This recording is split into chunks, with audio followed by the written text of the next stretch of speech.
नमस्कार विद्यार्थी मित्र आणि पालको.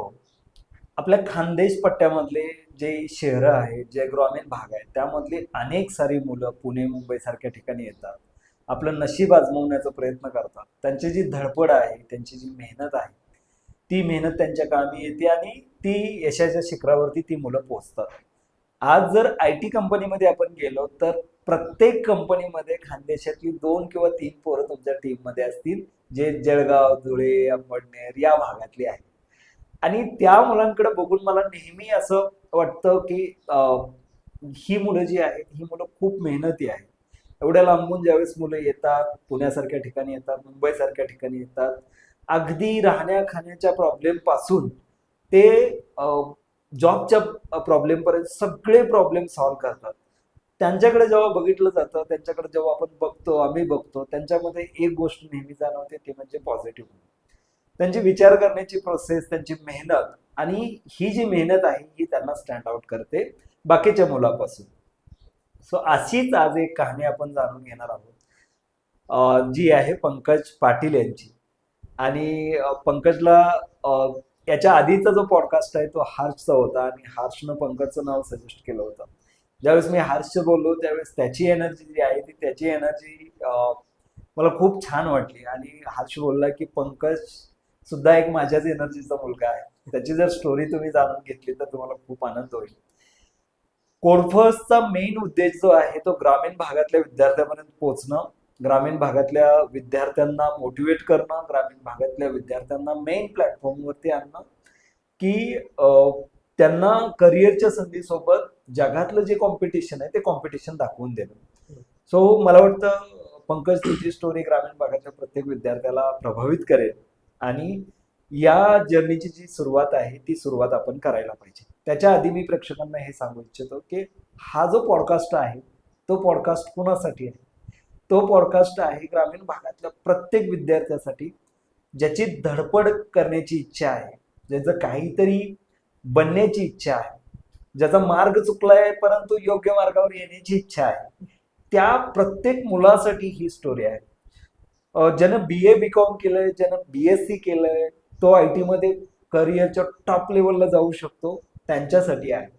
जी MPSC UPSC स्पर्धा परीक्षेची तयारी करताना डिमोटिवेट झालेली मुलं आहेत त्यांच्यासाठी आहे.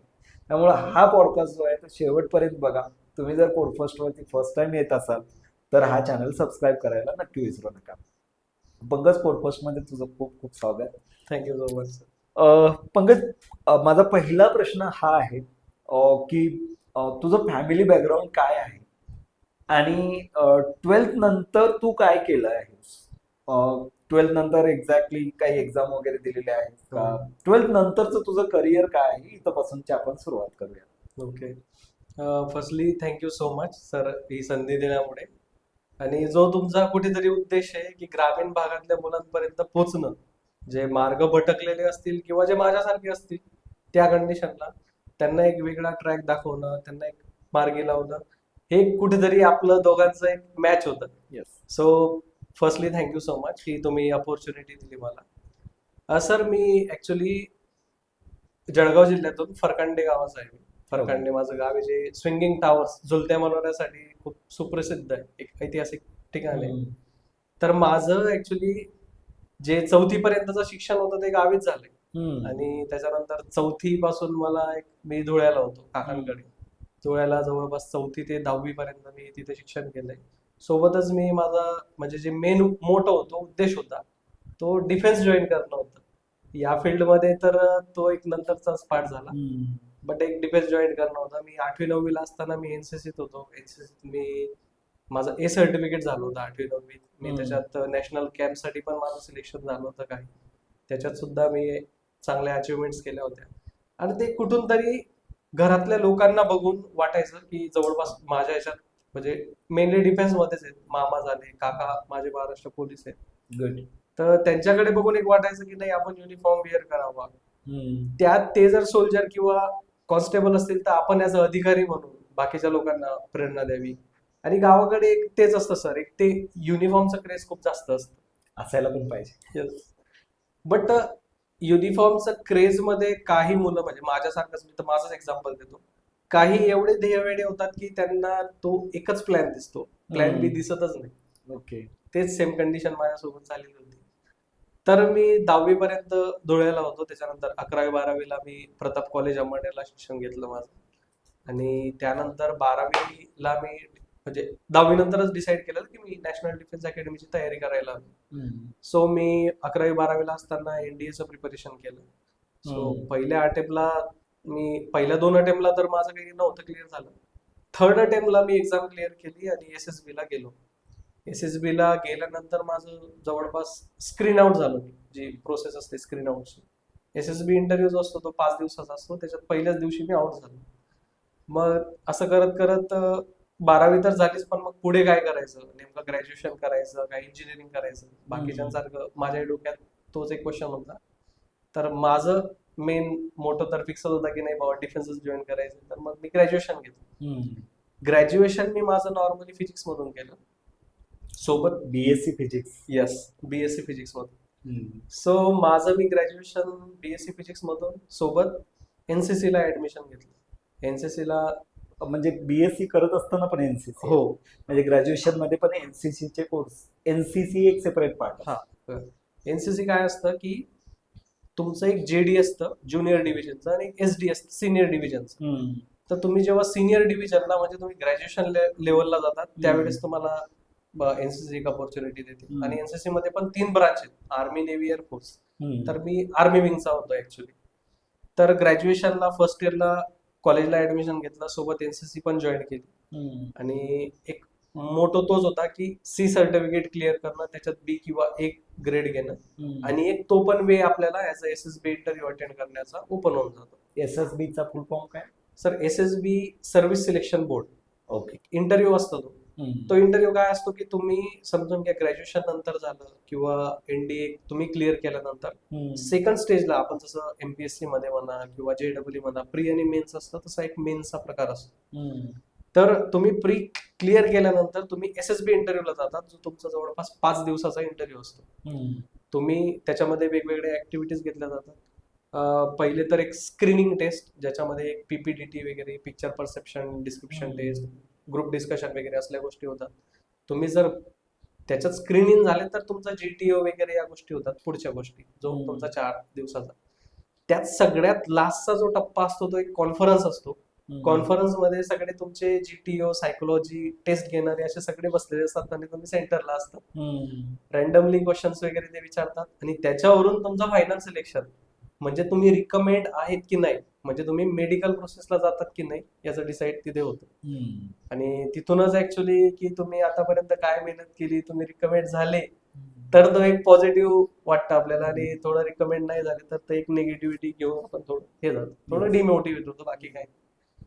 बट जो प्रिपरेशन डिफेन्सचा करतो किंवा ज्याला सैन्य दलातलं एक आवड असतं तो व्यक्ती, तो मुलगा, त्याला किती जरी निगेटिव्हिटी आली तरी तो धडपड पुढे जाण्याची गरज असते.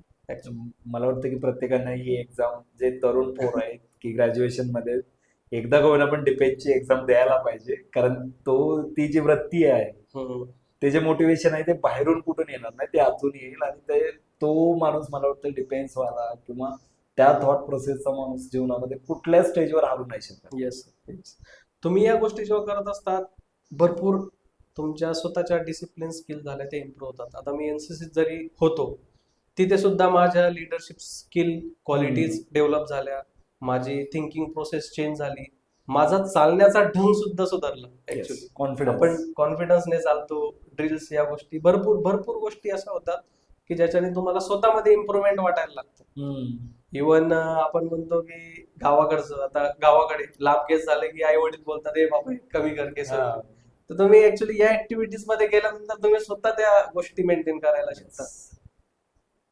तर या गोष्टी ग्रॅज्युएशन मध्ये म्हणजे तू स्पेशल डिफेन्स साठी तयारी करत होतास, सो किती एक्झाम टोटल दिलेत आणि त्यामधल्या मला वाटतं की किती एक्झाम पर्यंत तू शेवटपर्यंत पोहोचला, तर टोटल किती एक्झाम दिलेत आतापर्यंत तू? मी जवळपास डिफेन्सच्या 6 एक्झाम दिले. Very good. 6 पैकी मी 3 क्लिअर केले. एक एनडीए तर एक क्लिअर केलेलं आहे, आणि त्याच्यानंतर मी सीडीएस म्हणून एक्झाम असते, एक प्लॅन बी म्हणून तो माझ्यासाठी ठेवला होता मी, की चला एनडीए नाही झालं तर सीडीएस देऊन मी SSB ला जाईल आणि तिथून मी अधिकारीचा माझा मार्ग जो येतो पुढचा मी कॅरी ऑन करेल. तर मी UPSC CDS दिली. पहिल्या अटेम्प्टला नाही झाली ती क्लिअर, सेकंड अटेम्प्टला माझी क्लिअर झाली UPSC CDS. त्यावेळी माझा जो इंटरव्ह्यू झाला तो अलाहाबाद म्हणजे आताचा प्रयागराज या ठिकाणी झाला. तिथे सुद्धा मी पहिल्या अटेम्प्टला म्हणजे CDS चा पहिला अटेम्प्ट होता माझा, तर त्याच्यात मी स्क्रीन आउटच झालो तिथे. त्याच्यानंतर सेकंड मी अटेम्प्ट दिला. सेकंड अटेम्प्ट वगैरेच्या वेळेस थोडासा कोविडचा पिरियड चालू झाला होता आणि तो कोविडचा पिरियड आपल्या सगळ्यांना माहिती आहे की तो खूप सगळ्यांसाठी एकदम एक डिमोटिवेशनल थोडा फेज होता. येस.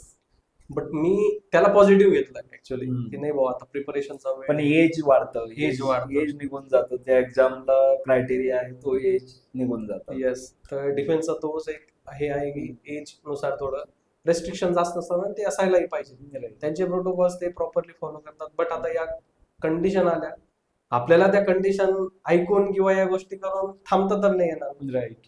तर मी थोडा झालो होतो, तो टप्पा एक वेगळा होता. मी ग्रॅज्युएशन नंतर 1 वर्ष गॅप घ्यायचं ठरवलं आणि फुल टाइम प्रिपरेशनचं ठरवलं. मग त्यावेळेस लहाने मामा माझे जे आर्मीत आहेत त्यांनी मला दिल्लीला बोलवलं की बाबा दिल्लीला प्रिपरेशन वगैरे कर, SSB इंटरव्ह्यूचं आपण चांगल्या ठिकाणी हे करू थोडं.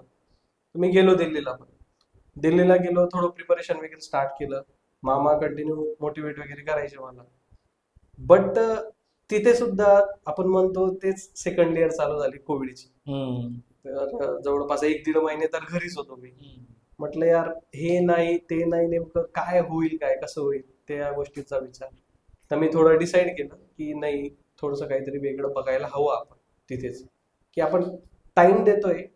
टाइम आपल्याला खूप इम्पॉर्टंट आहे. एकदाचा वेळ हातातून गेला ना धड हे ना धड ते, अशातली गोष्ट आपली होते. तर मग मोठ्या मामांनी वगैरे पण सजेस्ट केलं की CET वगैरेच पण. लहान मामांनी पण सांगितलं की MCA एक प्रकार असतो, तो मला काही माहिती नव्हता. MBA बद्दल थोडं जाणत होतो मी, कारण की ग्रॅज्युएशन नंतर बऱ्याच मित्रांनी केलं होतं.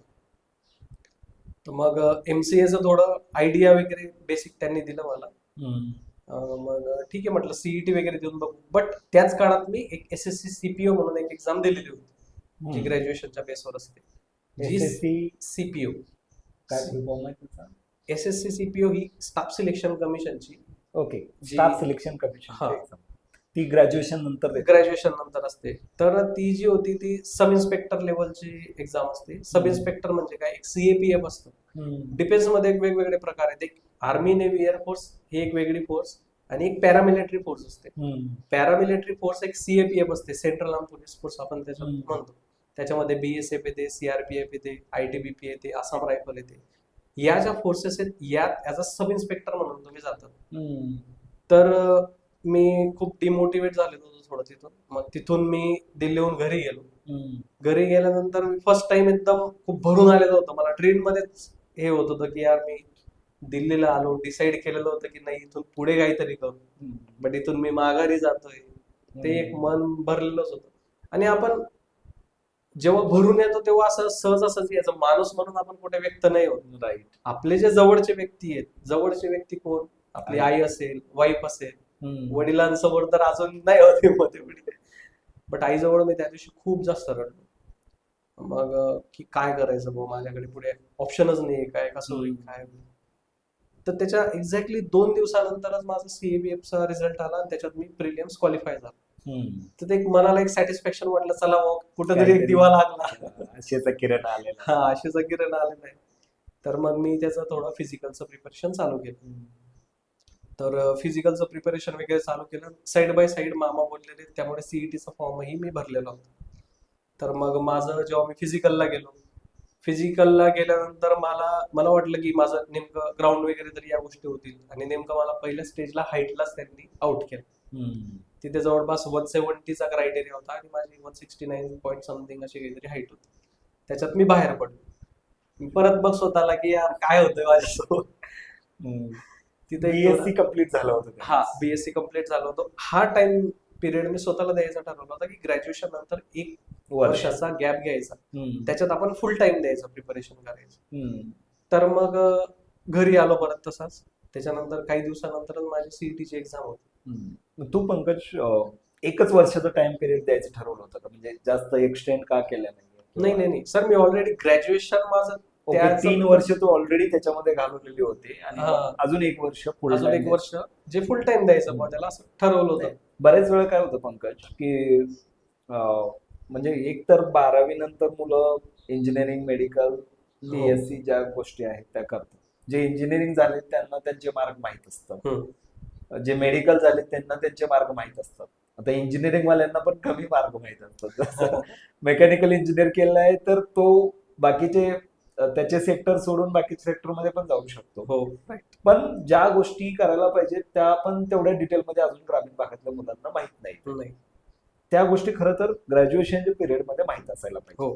राईट. मला असं जाणवतं की तू त्या प्रॉपरली 3 वर्ष तू युटिलाइज केलेत. बऱ्याच साऱ्या एक्झाम दिलेत, बऱ्याच सारं प्रिपरेशन आधीच केलं आणि मग ते 1 वर्षानंतर तू एक्झिट मारलीस. Exit one. पेन पॉइंट हा आहे की बऱ्याच मुलांना कळत नाही की एक्झिट कुठं मारायची.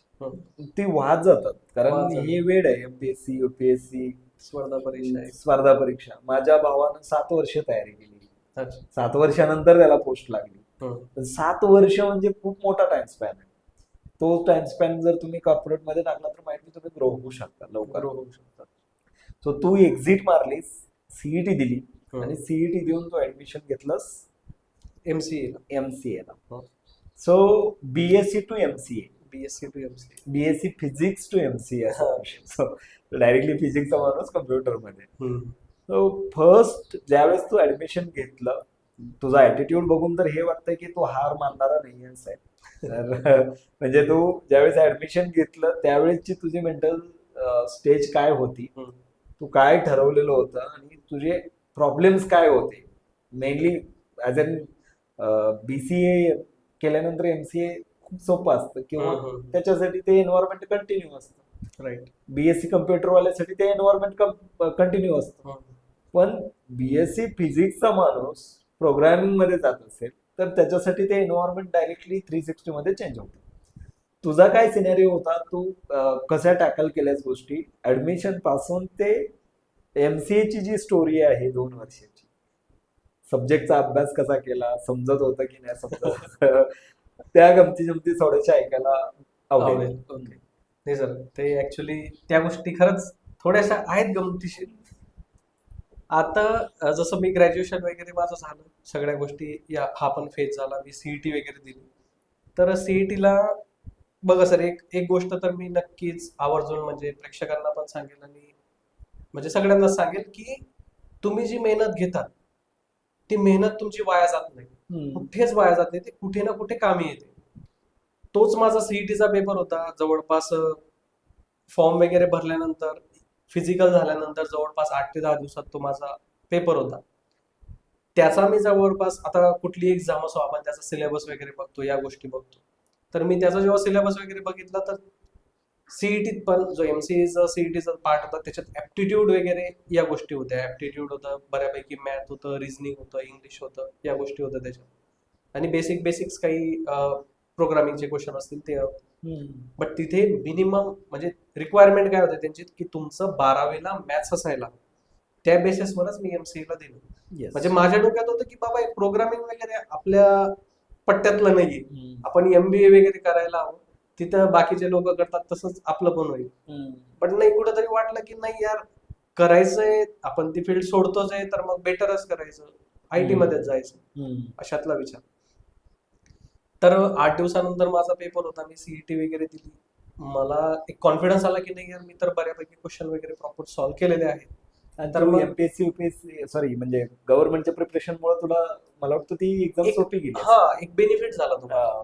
माझा जो कॉम्पिटेटिव्हचा जो क्वेश्चन पॅटर्न होता सेम हा तोच होता. जवळपास मी जो रिझनिंगचा पार्ट होता, मॅथमॅटिक्सचा जो पार्ट होता 100% तो सगळाच माझा पट्ट्यातलाच होता. तो सगळे मी क्वेश्चन्स प्रॉपर सॉल्व्ह केले आणि वाटलं की यार सीईटीचा पेपर असा राहतो, कारण की 12वी नंतर नव्हता दिलेला सीईटी. फोकस माझा एकच होता की तिकडेच जायचं. तर सीईटीचा रिझल्ट वगैरे लागला. सीईटीचा रिझल्ट लागला, मग मला वाटलं की जवळपास 55 ते 60 असायला हवे पॉझिटिव्ह. बट मला सर म्हणजे बिलीव्ह नाही होणार तुम्हाला, मला 90% आले त्याच्यात. आणि ते एक मोटिवेशन आलं की यार आपण तर याचं हे नव्हतं एवढं केलं, 90 आले. मी आधी घरी सांगितलं, त्याच्यानंतर मामांना कॉल केला की मामा 90% आले असं तसं. मग त्यांनी कॉंग्रॅच्युलेशन वगैरे केलं. आणि ते झाल्यानंतर मग ऍडमिशन वगैरेची प्रोसेस चालू झाली माझी. तर सर ऍडमिशन वगैरे घेताना डॉक्युमेंट्स वगैरे भरपूर त्याचं मला वाटतं काही डॉक्युमेंट व्हेरिफिकेशन वगैरे होतात, काही सेंटर्सला जावं लागतं आपल्याला. मग तिथे पण माझं कॉलेज निवडताना इश्यू परत की नेमकं कुठलं कॉलेज घ्यायचं, कुठली फीज काय. आणि मला हे नव्हतं माहिती की गव्हर्नमेंट ही जर तुम्ही मेरिटमध्ये असाल तर 50% गव्हर्नमेंट स्कॉलरशिप देते. या गोष्टी नव्हत्या माहिती मला. मला फक्त एवढं माहिती होतं की बाबा फीज वगैरे या डिग्रीजला जास्त लागते. आणि घरचं शेतीचं होतं. बट आई वडील शिक्षणासाठी, आजोबा शिक्षणासाठी कधीच त्यांनी विरोध केला नाही या गोष्टींना. ते कधीही म्हणायचेच की नाही तुम्हाला जे वाटलं ते करा. त्याच गोष्टी आपल्यासाठी एक मोटिवेशनल ठरतात. तर मग डॉक्युमेंट वगैरे व्हेरिफिकेशन झालं, सगळ्या गोष्टी झाल्या आणि मग अप्लाय वगैरे केलं. तर मग नॉर्थ महाराष्ट्र युनिव्हर्सिटीचा कट ऑफ लागला 60चा आणि मला अपेक्षा होती तिथलीच की माझा इथे नंबर लागून जायला पाहिजे, कारण की इथे फीज वगैरे कमी होती.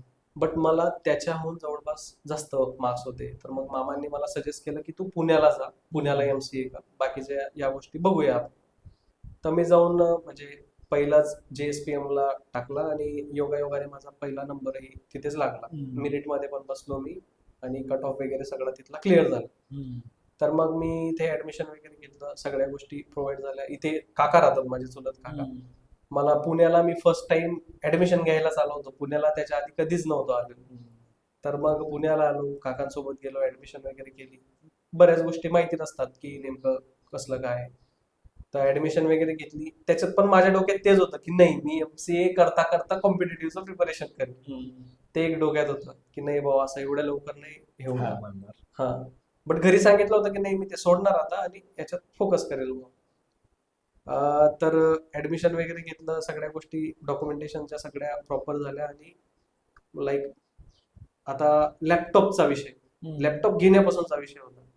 तर त्यांनी सांगितलं कंपल्सरी की नाही तुम्हाला कॉम्प्युटर लॅब मध्ये प्रोव्हाइड होतील, पण तुमचा एक स्वतःचा लॅपटॉप असायला पाहिजे.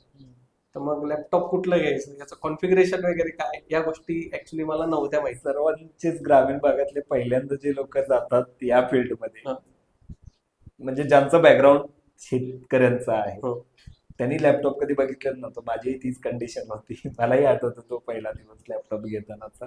कॉन्फिगरेशन वगैरे आपल्याला काहीच माहित नसतं. सो फर्स्ट इयर जे आहे ते फर्स्ट इयर मध्ये कुठले सब्जेक्ट होते आणि तुला कुठले डिफिकल्ट गेले होते? ओके. सो फर्स्ट इयरला म्हणजे पहिलाच सेमिस्टर, त्याच्यात जावा पहिलाच एक सब्जेक्ट होता. First semester? हा, फर्स्ट सेमिस्टरलाच होता. त्याच्यानंतर ऊस म्हणून सब्जेक्ट होता, ऑब्जेक्ट ओरिएंटेड सॉफ्टवेअर इंजिनिअरिंग. त्याच्यानंतर एक OS म्हणून होता, ऑपरेटिंग सिस्टीम. एक नेटवर्किंग म्हणून सब्जेक्ट होता, नेटवर्क इंजिनिअरिंग म्हणून. आणि एक मॅथमॅटिक्सचा सब्जेक्ट होता. तेवढा एकच सब्जेक्ट मला समजत होता. बट ते एक होतं की नाही यार, आता इकडे गेलोच आहे, बघतोच आहे, तर करायला हवंच मी. तर मी ऍक्च्युली कॉलेजला यायच्या आधी मी भरपूर नातेवाईकांना, मला मित्रमंडळींना जे IT मध्ये होते त्यांना कॉल केला की बाबा कसं असतं, प्रोग्रामिंग हार्ड असतं का, काय असतं, काय करावं लागतं, बेसिक काही गोष्टी कराव्या लागतात का. आमच्याच एक चुलत मामी होत्या ज्या आता शिक्षिका आहे जिल्हा परिषदला. त्यांना विचारलं मी. तर मामी म्हणजे तुम्ही केलेले आहेत बॉय सब्जेक्ट वगैरे, काय असतं ते म्हणे C म्हणून प्रोग्रामिंग असते, ते तुम्हाला बेसिक गोष्टी कव्हर होतात त्याच्यात. मग मी असं मोबाईल लॅपटॉप तर काही होतं नाही इनिशियलला, इथे यायच्या आधी मी मोबाईलला वगैरे बघायचो. म्हटलं हे ठीक आहे, हे सगळं होतं तर प्रोग्राम वगैरे या गोष्टी बरोबर आहेत, पण नेमकं याचा यूज कुठे केला जातो. प्रोग्रामिंग आपण म्हणतो पण याचा यूज कुठे केला जातो, जर आपल्याला त्याची यूज केसच नाही माहिती तर आपण काय करणार ते प्रोग्रामिंग वगैरे करून. तर मी स्वतः अनालिसिस करून रिसर्च करायचो त्याच्यात. तर माझं पहिलं सेमिस्टर असं चालू झालं, लॅपटॉप वगैरे घेतलं मी. मग मामांनी चुलत मामा आहेत IT, त्यांनी मला कॉन्फिगरेशन वगैरे सांगितलं. मग एक लेनोवोचं लॅपटॉप घेतलं मी त्यावेळी. मग त्याच्यात लाईक जस्ट चालू झालं बस फर्स्ट सेमिस्टर. मग लेक्चर्स वगैरे व्हायचे. आता एक नवीन लाईक ऍडव्हेंचर माझ्यासाठी सुरू झाला की माझ्या सगळे आजूबाजूचे BSc कॉम्प्युटर आणि BCA वाले होते आणि त्याच्यात मी BSc फिजिक्स वाला होतो. आणि त्याच्यात माझाच एक रूममेट होता, त्याचं BSc केमिस्ट्री झालेलं होतं. असं टोटल पूर्ण वर्गात आम्ही 4 ते 5 असे मुलं होतो ज्यांचं नॉन IT बॅकग्राऊंड होतं. आणि एक ते वाटायचंच मधून की नाही बाबा सगळ्यांचं IT बॅकग्राऊंड आहे, आपल्याला जमेल की नाही, आपल्याला झेपत की नाही. बरोबर. त्याच्यात काही थेरॉटिकल सब्जेक्ट होते तिथं पट्ट्यातले होते, ठीक आहे बाबा ते या गोष्टी होऊन जातील. बट जिथे तुम्ही प्रोग्रामिंगला येतात त्या प्रोग्रामिंगला आपण अडकायचो, हे मात्र हे होतं. तर मग थोडं युट्यूबला वगैरे बघायला सुरुवात केली की नेमकं कॉन्सेप्ट वगैरे कसे वर्क होतात, मॅडम टीचर्सला वगैरे विचारायला हे केलं. बट आता कॉलेजमध्ये पण कसं असतं सर, कॉलेजमध्ये शिकवायचा एक वेगळा पार्ट असतो आणि आपण जे प्रॅक्टिकल करतो तो एक वेगळा पार्ट असतो. येस. इंडस्ट्री लेवलचा जरी मी तुम्हाला सांगायचं म्हटलं, इंडस्ट्रीला टेक्नॉलॉजी किंवा जे तुम्ही प्रोग्राम करतात तो एक वेगळा पार्ट असतो. आणि तुम्ही कॉलेजला जे लर्न करतात ते थेरॉटिकल काही जुन्या टेक्नॉलॉजी तो एक पूर्ण वेगळा पार्ट असतो. तर मग आता हेल्पफुल कुठून होईल, कुठून आपण त्या गोष्टी शिकता येईल, तर मग युट्यूबला बघायला सुरुवात केली, लॅपटॉपला बघायचो. आता लॅपटॉप ओपन केल्यानंतर त्याचं एंटर बटन, स्पेस, कॉमा मला ते कंट्रोल शोधून दाबून ते शोधून शोधून हे करावं लागायचं. मग माझ्या रूममेटने सांगितलं मला की एक टायपिंगचं हे असतं, टायपिंग स्पीड वाढव, स्पीड टेस्ट वगैरे हे करत जा. मग मी 10 ते 15 मिनिटं असं रोज प्रॅक्टिस करायचो. एक हे पण एक पार्ट असतो तुमच्या जर्नीतला. जर तुम्ही गोष्टी मनापासून काही करतायत ना, तर आजूबाजूचं पण एन्व्हायरमेंट तुम्हाला सपोर्ट करायला रेडी असतं. Yes. हा पण एक पार्ट असतो. तर मग मी काय करायचो, लायब्ररीत बसायचो संध्याकाळी वगैरे, जास्त वेळ बसायचो, या गोष्टी बघायचो की नेमकं वर्क कसं होतं. कारण की मला माहिती होतं की नाही बाबा मी याच्यातला नाहीये, मला करावंच लागेल. आणि आता घेतलंय ऍडमिशन तर हे तर करावंच लागणार आहे. तर मग जवळपास 3 ते 4 महिने होते सेमिस्टर एक्झामला. मी केलं बऱ्यापैकी प्रिपरेशन. आता त्याच्यात पण बाकीच्या मुलांचं मी सांगतो किंवा इव्हन माझं पण, आपण सुरुवातीला जेव्हा ऍडमिशन घेतो फर्स्ट सेमिस्टरला असतो, आपण रिलॅक्स सोडून देतो की अरे एक्झाम 3-4 महिन्यानंतर होईल. बट सर ऍक्च्युली गोष्ट तशी नसते. जेव्हा पेपर येतात त्याच्या 8-10 दिवसाआधी आपण अभ्यास चालू करतो, त्याच्यानंतर आपल्याला समजतं की नाही यार असं या गोष्टी, अरे यांना किती वेळ लागेल हे ते. किंवा काही काही लोक असे पण असतात विद्यार्थी जे की एका रात्रीत अभ्यास करून सिलेबस कव्हर करून हे करतात. बट सर माझं त्यांना आणि मला स्वतःला पण एक हे जाणवलं की जर आपण एका दिवसात सब्जेक्ट क्लिअर करू शकतो, जर आपण 1-2 महिना प्रॉपर प्रिपरेशन त्यानुसार करणार आहे, तर आपण काय ना करता येईल आपल्याला. या ज्या क्षमतांची जाणीव आहे ती तेव्हाच होते. तर मग थोडं प्रिपरेशन वगैरे केलं मी. बट थोडंसं मला अवघड जायला लागलं की नेमकं काय कसं होईल, हे होईल ते होईल. मग असं आम्ही जे नॉन आयटीचे 1-2 मुलं होतो आम्ही शोधायला लागलो क्लास, की आजूबाजूला कुठे क्लास वगैरे भेटेल का. तर मग आम्ही ऍक्च्युली एका ठिकाणी क्लास पण जॉईन केला. त्यांनी फीज वगैरे जवळपास काहीतरी 15,000 बोलले होते त्यावेळी फर्स्ट सेमिस्टरला. तर म्हटलं ठीक आहे बाबा जाऊन तर बघू 2-3 दिवस. मग तिथे गेल्यानंतर पण कळालं की फक्त ते बाकीचे, आता ते जे शिक्षक होते ते ऍक्च्युअली इंडस्ट्री वगैरे मध्ये नव्हते, ते कॉलेजला त्याचे प्रोफेसर म्हणून होते. ते थेरॉटिकल पार्टवरच आमचं जास्त ते फोकस करायचे की नाही बाबा हे थेरॉटिकल आहे, असं वर्क होतं. ते मग जावाचं जे पासून सुरुवात केली त्यांनी एकदम हिस्ट्री पासून. मग कुठेतरी वाटायला लागलं की नाही बाबा आपल्या थेरॉटिकल कन्सेप्ट होतील क्लिअर, त्या युट्यूबने पण होतील आणि बुक मध्ये पण होतील. बट आपल्याला गरज कसली, प्रोग्रामिंगची. Yes, practical. तर मग तिथून मी क्लास आम्ही सोडला तो आणि युट्यूबलाच प्रिपरेशन वगैरे चालू केलं. बऱ्याच गोष्टी माहिती नव्हत्या, युट्यूबला शिकलो, मित्रांना कॉल केला. आता मित्र बाकीचे होते इंडस्ट्रीमध्ये, ते कुठल्या लेवल पर्यंत सांगतील, ते तर हे सांगतील की नाही तुम्ही या गोष्टींवर फोकस करा, त्या गोष्टींवर फोकस करा. प्लस कॉलेजचा एक वेगळा लोड, कॉलेजचा तुम्ही एक्झामचा वेगळा, तुम्ही असाइनमेंट लिहा, तुम्ही ते प्रॅक्टिकल करा. प्रॅक्टिकलचं ठीक आहे, प्रॅक्टिकल ओके, बट तुम्ही असाइनमेंट वगैरे लिहिणं वगैरे ते हे वाटायला लागलं. मग ठीक आहे, अशा याच्यात माझं पहिलं सेमिस्टर झालं. आता MCA ला जेव्हा गेलो, आमच्यासोबत काही वर्किंग प्रोफेशनल पण होते, जवळपास 3 ते 4 विद्यार्थी असे होते, ज्याच्यात एक माझा एक चांगला मित्र पण झाला त्याच्यानंतर, तेजस म्हणून. तो प्रत्येक वेळेस मला समजवायचा की नाही या गोष्टी अशा वर्क होतात, या गोष्टी अशा वर्क होतात, एक मोठ्या भावासारखा. तर तिथे सर जॉब करत असताना त्या पोरांनी सेमिस्टर फर्स्ट क्लिअर केलं आणि माझा नेमका ऊस म्हणून जो सब्जेक्ट होता, ऑब्जेक्ट ऑफ ओरिएंटेड प्रोग्रामिंग, तो माझा हे झाला, बॅक लागला. तर मग मी एकदम थोडा डिमोटिवेट झालो तिथे पण, की अरे काय झालं, बॅकलॉग लागला, असं तसं आपण काय ठरवलं होतं की नाही सगळं क्लिअर ठेवायचं हे ते.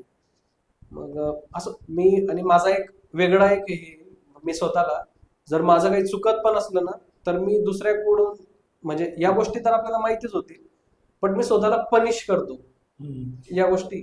मी तुला थोडस थांबवतो याच्यामध्ये. म्हणजे मी ज्या गोष्टी ऑब्झर्व केलेल्या आहेत, स्पेशली ग्रामीण भागाच्या मुलांसाठी, की तू बोललास की स्वतःला पनिश करतो, पण बाकीची मुलं काय करतात की सिम्पती गेन करायचा प्रयत्न करतात. हम्म.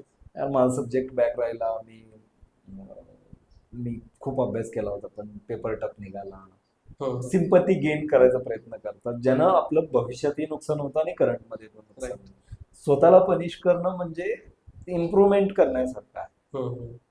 स्वतःला पनिश. हम्म. तर मग मी स्वतःला पनिश म्हणून काय करायचं की यार हे पोरं जॉब करतायत, माझा बॅकलॉग लागला, मी अभ्यास करूनही माझं तसं झालं, तर मी डिसाईड केलं की मी काहीतरी जॉब करणार हम्म. आणि त्यांच्या लेवलला जॉब वगैरे करून मी पुढचं सेमिस्टर आहे ते माझं पूर्ण क्लिअर करणार. हम्म.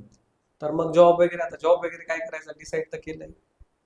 तर मग मी असं थोडं शोधलं वगैरे, तर मला एक नाईटला सिक्युरिटीची जॉब भेटली. तर मग मी तिथे सिक्युरिटीचं म्हणजे ते थोडं हे पण झालं, सिक्युरिटीची जॉब वगैरे केली. तिथे रात्री लॅपटॉप वगैरे ओपन करायचो, तिथे अभ्यास करायचो मी, रात्री ते गेट वगैरे ओपन करायचो, अशातल्या गोष्टी करायचो. आणि त्याच्यात पण बघा, मी आधी पण तेच म्हणतो की तुम्ही ज्या आधी गोष्टी शिकलेल्या आहेत त्याचा एक तुम्हाला कुठं ना कुठं बेनिफिट होतो. येस. आता ते सिक्युरिटी वाले जे होते त्यांचं बघा, कुठलीही सोसायटी वगैरे झालं त्यांचा एक ग्रुप असतो, एक त्यांचा लीडर असतो, तो त्यांना ट्रेनिंग देतो, सकाळी त्यांची थोडी नॉर्मल कवायत वगैरे असल्या गोष्टी होतात. आता माझं एनसीसी वगैरे झालंय त्याच्यामुळे तो एक माझा बेनिफिट झाला की मी ऍज अ ट्रेनर म्हणून त्यांना ट्रेनिंग देत गेलो. त्यांनी मला स्किल्स वगैरे बघितले आणि मी त्यांना ट्रेनिंग वगैरे देत गेलो.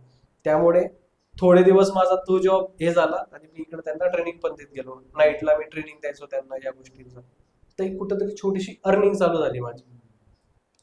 बट आता माझा मोटो काय होता की नाही बाबा फक्त स्वतःला पनिश करणं, नॉट की या फील्डमध्ये पूर्ण जाणं. तर मी तो थोड्या दिवसानंतर थांबवला आणि त्याचा एक मला समथिंग काहीतरी अमाऊंट पण भेटली. ती अमाऊंट पण मी चांगल्या ठिकाणी यूज केली ॲज अ बुकमध्ये किंवा एक छोट्या मोठ्या कोर्समध्ये अपस्किल करण्यासाठी. तर असं करत असताना सेकंड सेमिस्टर आलं.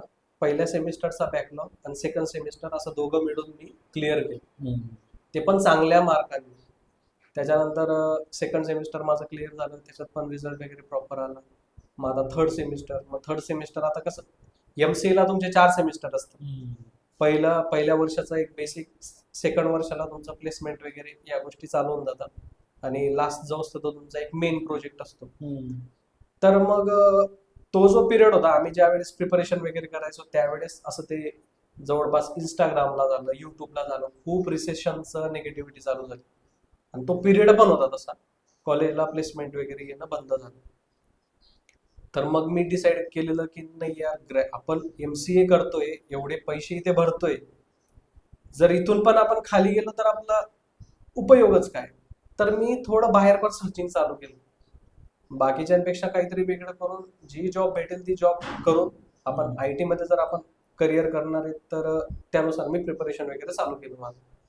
थर्ड सेमिस्टरला असताना एक XYZ कंपनी होती, तिथं मी अप्रोच केलं त्यांना, रिझ्युमे वगैरे पाठवला, मी भरपूर अप्रोच वगैरे केले तसे, बट त्याचा मला पॉझिटिव्ह फीडबॅक वगैरे आला. त्यांनी माझा फर्स्ट राऊंड पण घेतला. एक BDA ची पोझिशन होती ती, बिझनेस डेव्हलपमेंटची, आणि तिथे मला त्यांनी म्हणजे सेकंड राऊंडला त्यांनी स्किल वगैरे बघून त्यांनी ठरवलं की तुम्हाला कंटिन्यू करायचं. बट थर्ड सेमिस्टर होतं, परत मनात हे पण आलं की नाही बाबा आपण जर जॉब करता करता जर या गोष्टी केल्या तर आपल्याला पुढे प्रॉब्लेम नको यायला, परत आपण थर्ड सेमिस्टरला अडकायला नको.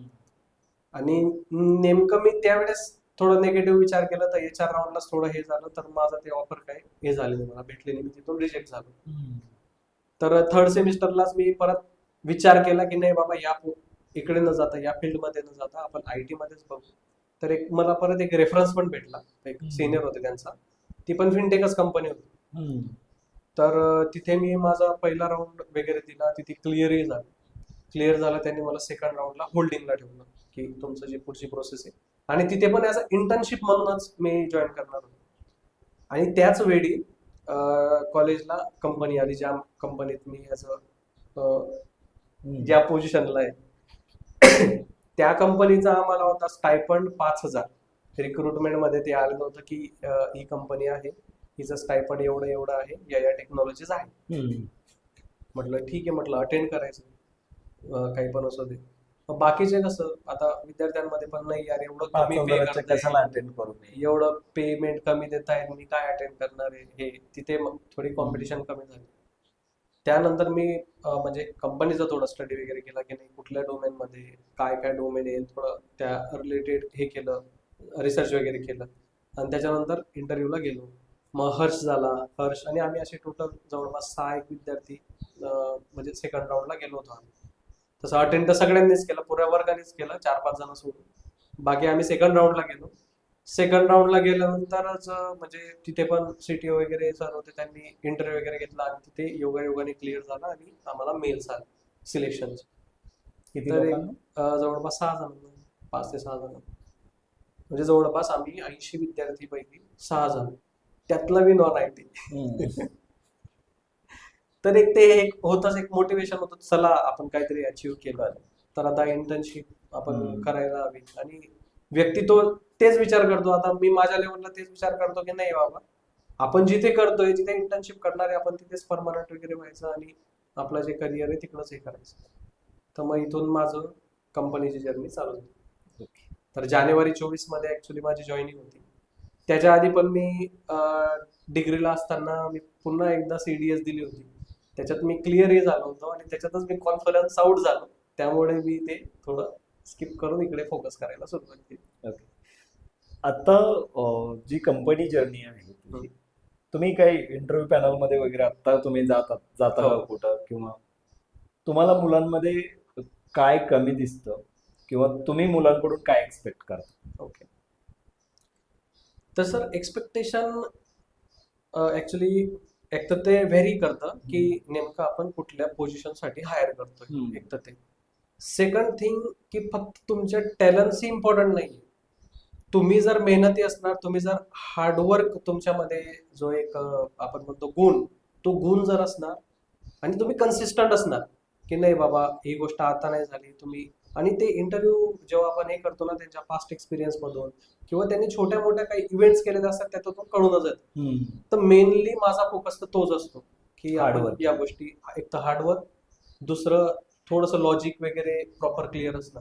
बाकी या गोष्टी इंडस्ट्री लेवलला तुम्ही आल्यानंतर या गोष्टी तर शिकतोच माणूस. येस, आणि second, by product. Yes, by product. आणि सेकंड, आता कंपनीला तुम्ही म्हणजे ऍज अ फ्रेशर म्हणून रिक्वायरमेंट हे नाहीये, तुम्ही ऍज अ इंटर्न म्हणून पण आले तर अपेक्षा हीच राहते की काहीतरी प्रोजेक्ट त्या विद्यार्थ्याचे किंवा ज्या कॅन्डिडेटचे झालेले पाहिजे, त्याला थोडाफार एक्सपिरियन्स असायला पाहिजे.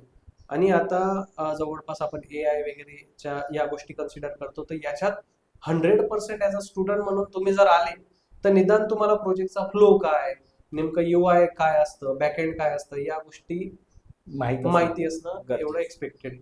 ग्रेट. सो पंकज, मला थोडंसं पुढं जायचं आहे. आता AI चं खूप वारं वाहत आहे येस. आणि माझा टोटल 10 वर्षाचा एक्सपिरियन्स आहे. 8 वर्षापर्यंत आम्ही सुखी होतो कारण मी फ्रंट एंड डेव्हलपर आहे. ओके. आणि ठीक आहे, असं खूप लोड नाही. API कॉल केली, डेटा येतो, डेटा जातो, फिल्टर कॉम्प्लेक्स लेवलचे टास्क असतील, पण म्हणजे 80% लाईफ निवांत असते फ्रंट एंड डेव्हलपर. आता जर AI बघितलं तर AI मध्ये बरेच सारे फ्रंट एंडचे एवढे छान छान टूल आलेत. म्हणजे जर आता आम्ही डेली बेसिसवरती कर्सर वापरतोय, ओके, कर्सर, क्लाउड AI वापरतोय, ChatGPT वगैरे, तर ह्या गोष्टी नॉर्मल आहेत. या AIचा तुमच्या डेली रुटीन मध्ये किती इम्पॅक्ट झालेला आहे? म्हणजे सॉफ्टवेअर डेव्हलपमेंट मधली जी लाईफ सायकल आहे आपली, ती लाईफ सायकल कशी इम्पॅक्टेड आहे AI टूल्स, याच्याबद्दल तू काय सांगशील? ओके सर, आता जे आपण म्हणतो की युट्यूबला बघतो पॉडकास्ट किंवा छोटे छोटे रील्स वगैरे बघतो, त्याच्यात म्हटलं जातं की AI जॉब रिप्लेस करतोय, बरोबर? तर असं काही नाहीये. ऍक्च्युली AI काय रिप्लेस करतोय की मी ऍज अ कॅन्डिडेट आहे किंवा मी ऍज अ एम्प्लॉई आहे, बट मला AI कसा यूज करायचा हे माहिती आहे, तर माझे जॉब कोणी रिप्लेस नाही करू शकत. बरोबर. आधीचे जे वर्क होते AI येण्याआधीचे किंवा AI थोड्या प्रमाणात आला होता, ते सगळे मॅन्युअल होते. म्हणजे लाईक आपण एखादं फिनटेकचं ऍप्लिकेशन पकडू किंवा मेडिकलचं ऍप्लिकेशन पकडू किंवा कुठलंही ऍप्लिकेशन पकडा, त्याच्यामध्ये जो कस्टमर सपोर्ट असतो तो सगळा मॅन्युअल दिला जायचा. इव्हन जे रिपोर्टिंग वगैरे ज्या प्रॉपर या गोष्टी व्हायच्या, ह्या सगळ्या मॅन्युअल पद्धतीने व्हायच्या. इव्हन तुम्हाला एक्सेल पाहिजे किंवा या सगळ्या गोष्टी मॅन्युअल जायच्या. बट आता AI एवढं वरती गेलंय की त्याच्याने आपण चॅटबॉट्स वगैरे बनवून या गोष्टी सगळ्या ऑटोमेशन करू करू शकतो. इव्हन आता एआयचा ऍज अ डेव्हलपमेंटमध्ये आपण म्हणतो की यूज वगैरे आपल्याला ऍज अ डेव्हलपर म्हणून जरी आपण गेलो तर इनिशियलला जर काही कॉम्प्लेक्स लॉजिक असतं तर आपल्याला एक सिनियरचं गाईड घ्या किंवा याला विचारा किंवा काही रेफरन्स घ्या, या गोष्टी बघाव्या लागायच्या. बट ते आता एआय कमी झाले. एआय मुळे आपल्याला एआय ॲज अ गुरु म्हणून आपल्याला ट्रीट करतो ग्रेट. की Great. हे लॉजिक आहे, याचा तुम्ही असं यूज करा. इव्हन आपण जर त्यांना प्रॉम्प्टिंग प्रॉपर दिली की नाही मला माझा कोड ऑप्टिमाइज करायचा आहे, माझा रिस्पॉन्स जो 15 सेकंदात येणारा 10 सेकंदात हे करायचं आहे, त्याला प्रॉपर मॅप करायचं आहे, तर हे सगळं तुम्ही प्रॉम्प्टिंग देऊन तुम्हाला ते लॉजिक देतं. त्या लॉजिकचा यूज करून तुम्ही ॲज अ तुमच्या प्रोग्रामिंग स्किल यूज करून तुम्ही त्या पद्धतीने कोड करू शकता. येस. बट कुठे कुठे काय होतं की आपण म्हणतो की जास्त त्याचा एआयचा हे होतो गैरवापर. काही फिनटेकच्या कंपनीज म्हणा किंवा काही मेडिकल लाईक हेल्थ केअर डोमेनच्या कंपनीज म्हणा किंवा XYZ कंपनी, तिथे एआयचा काही लोक कसे यूज करतात की डायरेक्ट डेटा घेतात, एआयला देतात, एआयला सांगतात की मला हे असं असं हे करायचं आहे, ते बनवून घे. त्याच्याने काय होतं आपला डेटा लॉस होतो. इनडायरेक्टली एआय आपल्यासाठी चांगलं पण आहे, तेवढंच धोकादायक. आपल्याला प्रोग्रामिंगच्या स्किल्स म्हणा या गोष्टी तिकडनं येतातच, पण आपला डेटा लॉस होण्याची पण पॉसिबिलिटी खूप असते. तर या गोष्टी आपण थोड्याशा avoid इथे एक बॉर्डर ठेवली पाहिजे की नेमकं आपल्याला काय पाहिजे तेवढंच घ्या, बाकीच्या काही गोष्टी आपल्या शेअर नाही करायच्या या गोष्टी. सो तुझ्या वर्किंग जर्नीमध्ये तू कोणत्या कोणत्या प्रोडक्ट वरती काम केलेलं आहे, हम्म.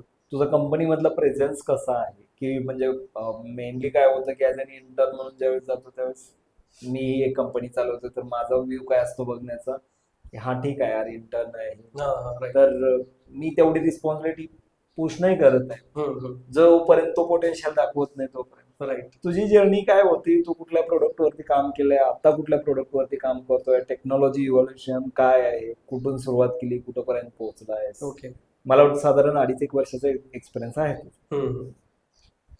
सर इनिशियलला ॲज अ इंटर्न म्हणून जेव्हा आम्ही ॲक्च्युली कंपनी जॉईन केली त्यावेळेस आमचं एक प्रॉडक्ट होतं फिना म्हणून, जे फायनान्शियल टेक्नॉलॉजीच्या बेसिस वरचंच आहे, ज्याच्यात आपण ITR फायलिंग वगैरे या गोष्टी करतो.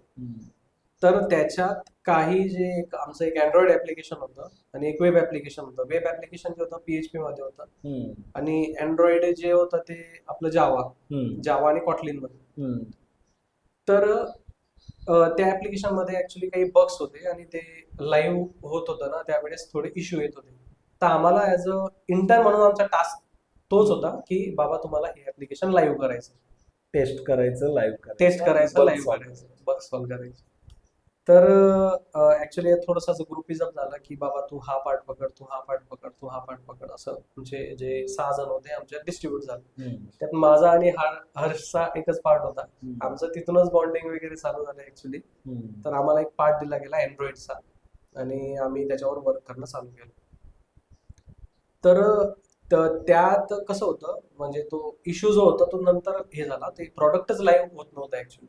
तर ते काय झालं त्याचंही मी सांगतो आणि ते केल्यानंतरचा जो आमचा कॉन्फिडन्स होता तो किती कुठल्या लेवलचा बूस्ट झाला तेही सांगतो.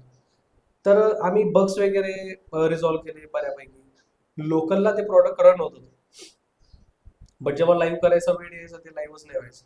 तर मग का होतंय असं, का होतंय? तर त्यावेळेस आम्हाला मायक्रो सर्व्हिसेस नावाचा प्रकार कळाला की नेमकं कुठून काय राउटिंग होते, काय कसं होतं. मग तिथे थोडंसं आमचं वेब ऍप्लिकेशनच लाईव्ह नव्हतं, त्यामुळे मोबाईल ऍप्लिकेशन जे ते चालायचं नाही ऍक्च्युली. मग आम्ही थोडं याचे बग्स वगैरे सॉल्व्ह करून आम्ही दुसऱ्या टप्प्याकडे म्हणजे वेब ऍप्लिकेशनकडे वळालो. तिथून सुद्धा आम्ही त्यांचे म्हणजे त्या ऍप्लिकेशनचे बग्स वगैरे फिक्स केले. त्याला त्याचे लाईक PHPचं काय असतं की व्हर्जन टू व्हर्जन व्हेरी करतं. आपण जे cPanel वगैरेला डिप्लॉय करतो त्याच्यात पण कसं असतं की तुमचं व्हर्जन नेमकं तुमची डिपेंडन्सी वगैरे कुठल्या व्हर्जनचे आणि तुमची लायब्ररी वगैरे कुठल्या व्हर्जनचे ते जर मॅच असलं तर डिपेंडन्सी चा इश्यू न येता म्हणजे बग्स वगैरे प्रॉपर फिक्स होऊन ते लाईव्ह पण होतं. तर आमचा एक मेजर तो एक इश्यू होता, तो आम्ही फिक्स केला. नंतर ते ऍप्लिकेशन लाईव्हला गेलं. तर ॲज आमचे जे CEO होते त्यांनी आम्हाला फर्स्ट ट्रीट तेव्हा दिली की आम्ही एवढं कमी वेळात ती गोष्ट केली आणि त्याचं म्हणजे ॲप्रिसिएशन पण दिलं होतं ॲक्च्युली. जे आमचे राम सर आहेत, राम सर आणि अनिता मॅम जे आमचे CEO आणि CEO आहेत मॅडम. तर या गोष्टी ज्या होतात त्या एक एक वेगळी ती अचिव्हमेंट तर होतीच आमच्यासाठी, बट एक मोटिवेशन होतं की नाही बाबा आम्ही इंडस्ट्री लेवलला येऊन या गोष्टी केल्या. त्यांनी पण आम्हाला भरपूर मोटिवेट केलं आणि त्या कारणाने आम्ही ते रिझॉल्व्ह केलं आणि पुढच्या प्रोजेक्टला गेलो. मग आमचा तो एक पहिला प्रोजेक्ट झाला. आता 2 ते 2.5 वर्षात भरपूर प्रोजेक्ट्स आम्ही केले. त्याच्यातलं पहिलं आमचं प्रॉडक्ट होतं आय पैसा.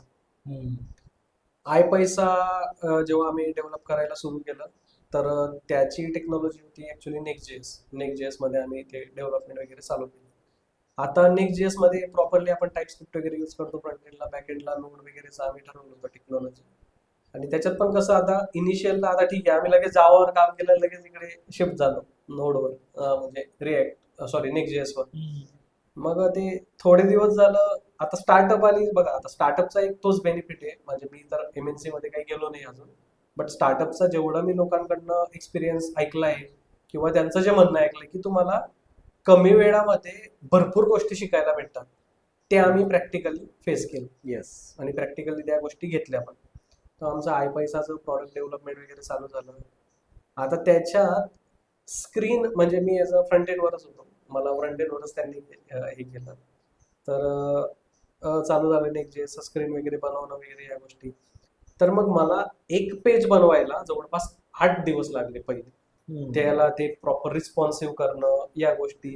आता कॉलेजमध्ये आपण केलेले प्रोजेक्ट ते वेगळे, काही काही कॉलेजमध्ये तर डायरेक्ट आपण रेडीमेड प्रोजेक्ट उचलून ते दाखवून पण देतो. येस.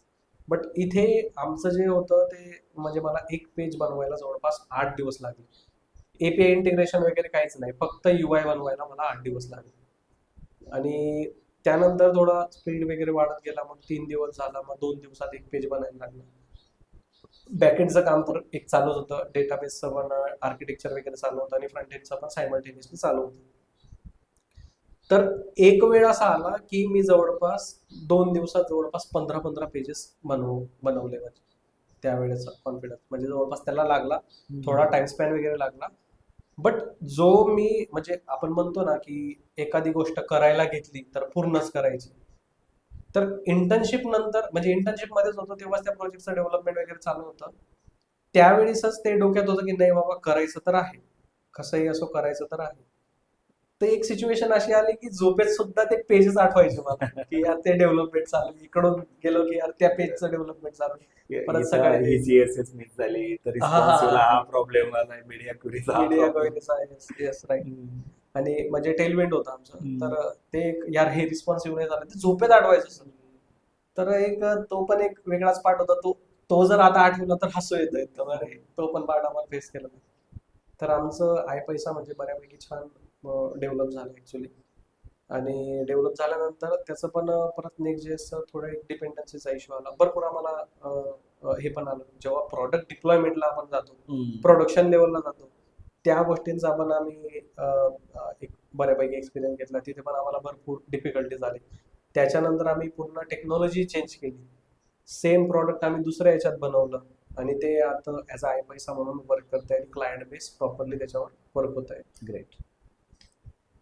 त्यानंतरचे अजून कुठले प्रोडक्ट्स आहेत का की ज्याच्यावरती तुम्ही काम केलंय आणि ते म्हणजे सध्या लाईव्ह आहे?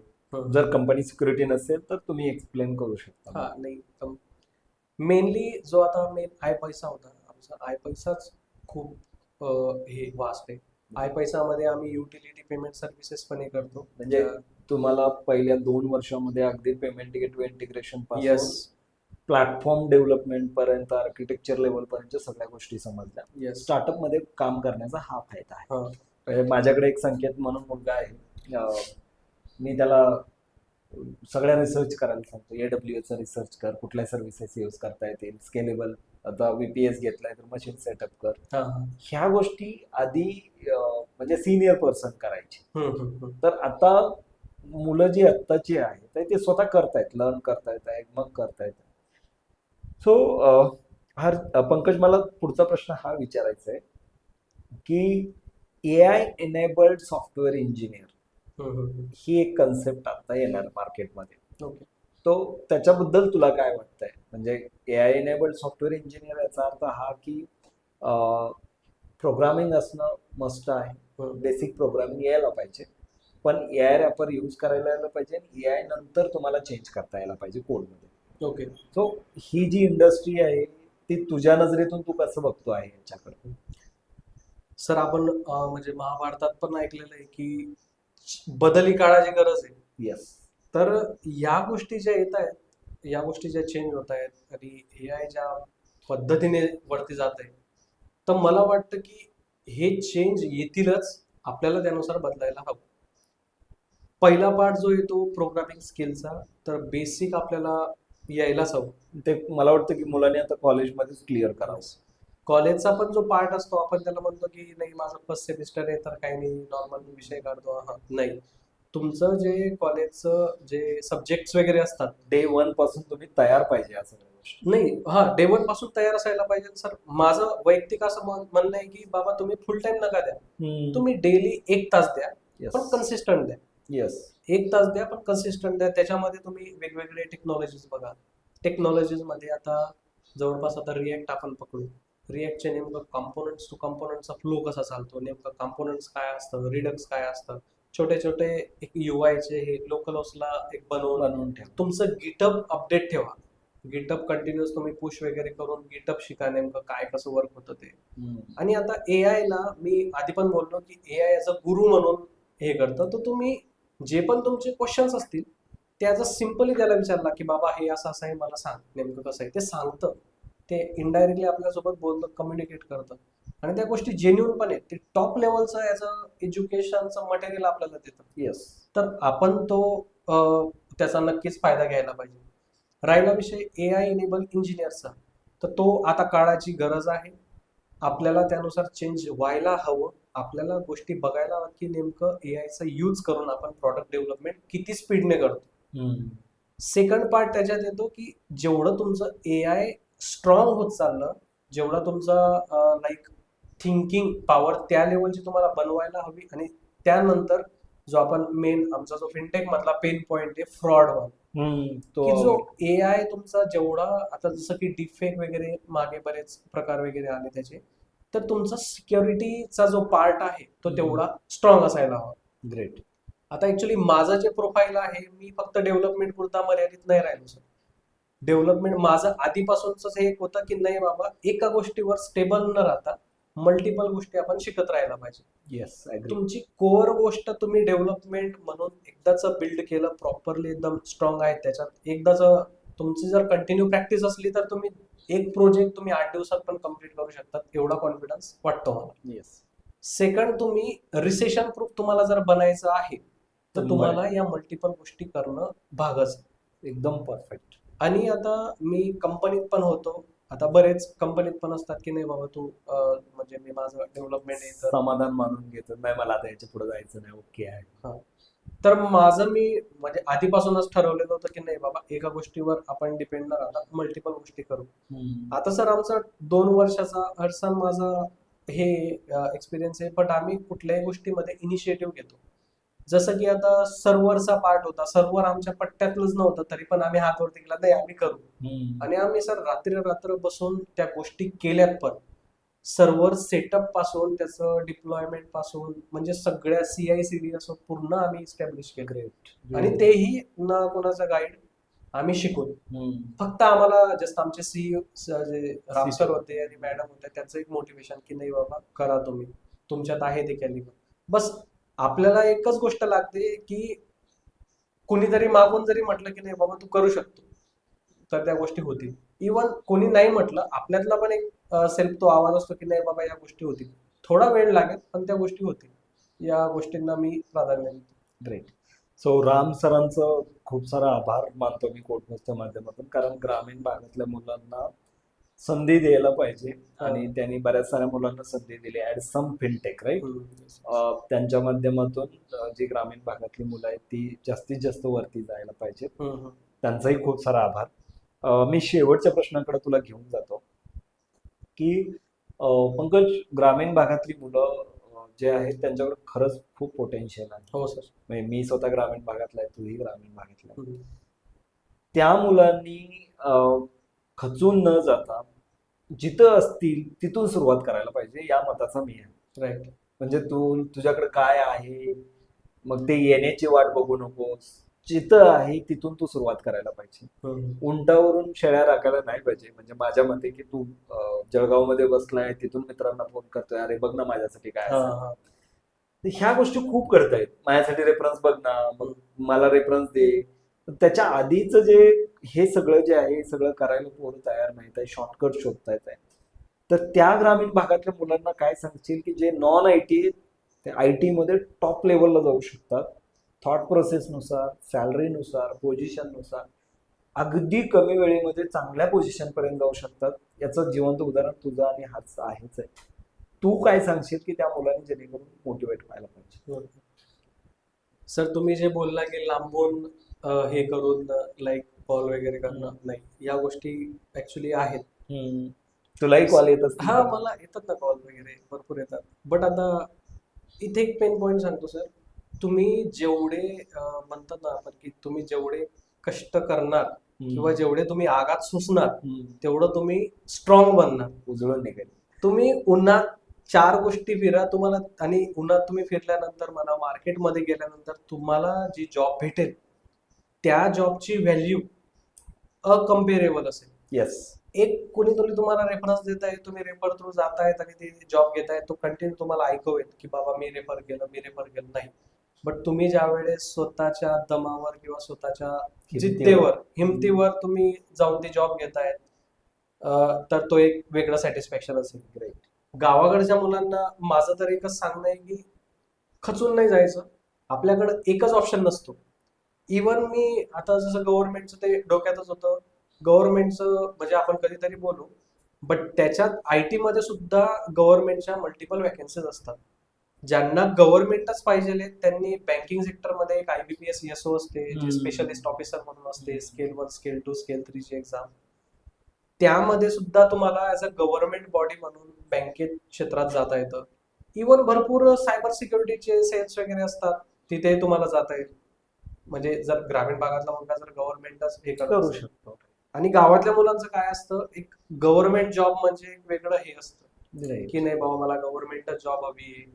कारण की हे बघा, नातेवाईकांमध्ये किंवा पॅरेंट्स मध्ये पण जे पॅरेंट्स वारंवार बोलतात किंवा समजून घ्या एखाद्या टॉन्टने बोलतील की एखादा मुलगा सक्सेस नाही होते, त्याला जर काही शिवीगाळ घरातल्यांकडून असेल, ती ऍक्च्युली घरातले नाही बोलत सर, आजूबाजूचे लोक त्यांना बोलतात, तेच ते त्यांच्या तोंडातून निघतं की नाही बाबा तू काही कामासाठी. तर मुलांनी ते मनावर असं न वेगळं घेता त्याचं स्वतःला सिद्ध करायला पाहिजे. निगेटिव्ह पॉइंट न घेता स्वतःला सिद्ध करायला पाहिजे. आणि second point, plan be ready ठेवा कधी. आता मी इंडस्ट्रीमध्ये जरी आहे, तरी बघा मी ऍज अ डेव्हलपमेंटचा तुम्हाला पार्ट सांगितला, प्लस सर्व्हरचाही सांगितलं. मी सर्व्हरही हँडल करतो, मी आणि हर्ष, म्हणजे मेनली डिप्लॉयमेंट.